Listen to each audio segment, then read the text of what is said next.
If you are a advanced player and you're asking me for equipment advice, then you're not an advanced player.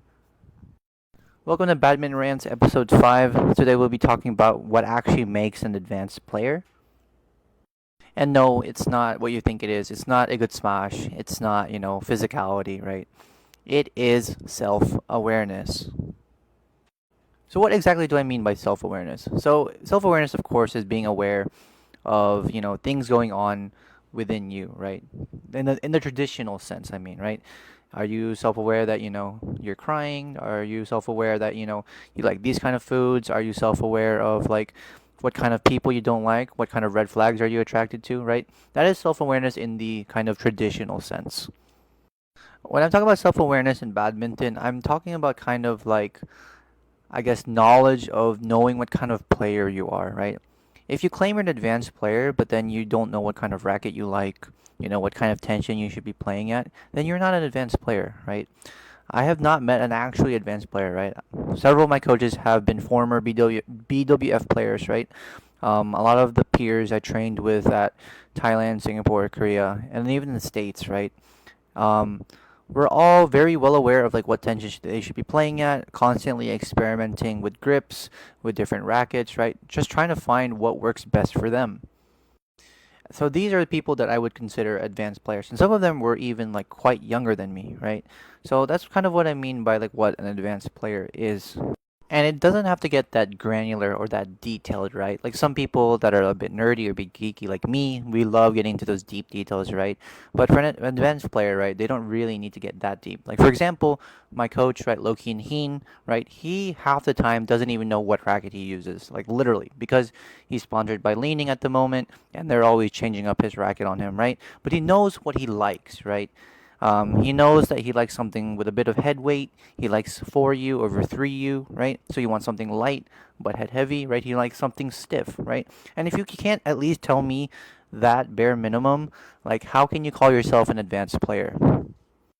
The same thing with tension as well, right? If you can't tell me like, what's a good tension for you because either one, people have just always been telling you what you should be playing at, or two, you haven't had the, time or the, I guess, the mind to self-experiment and try out different tensions, then you're also not an advanced player, right?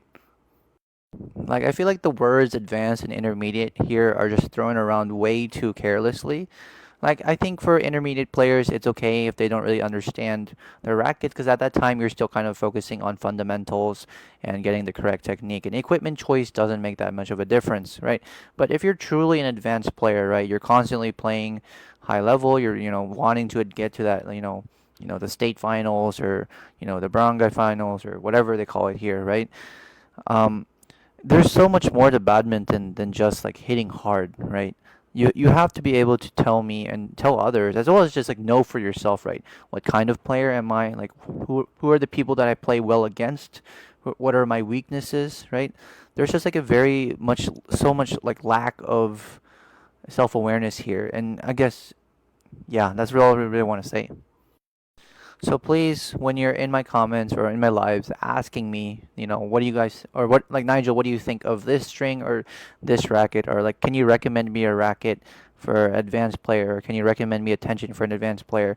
Those questions don't make any sense, right? If you're, that good as you claim you are, you should know what you like and what works well for you. If you don't, then I hate to say it, but you're not as good as you think you are. And I know this is gonna like hurt a lot of people's feelings, and I think that's kind of the point, right? Replace the ego with like self-awareness. Be actually aware of like how good or bad you are, which is fine, right?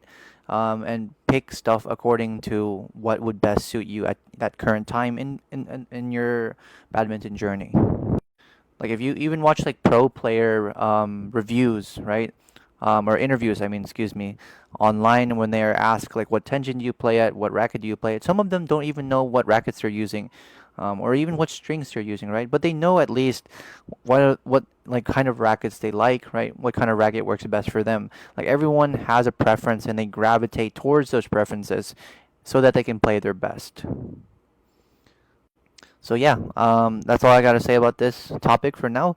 Comment down below what your thoughts are. I'm sure that if people actually listen to this and kind of understand what I'm trying to say, we'll get a lot of interesting, maybe passionate, maybe heated discussion in the comments below. So I am looking forward to that. Until the next one, bye bye.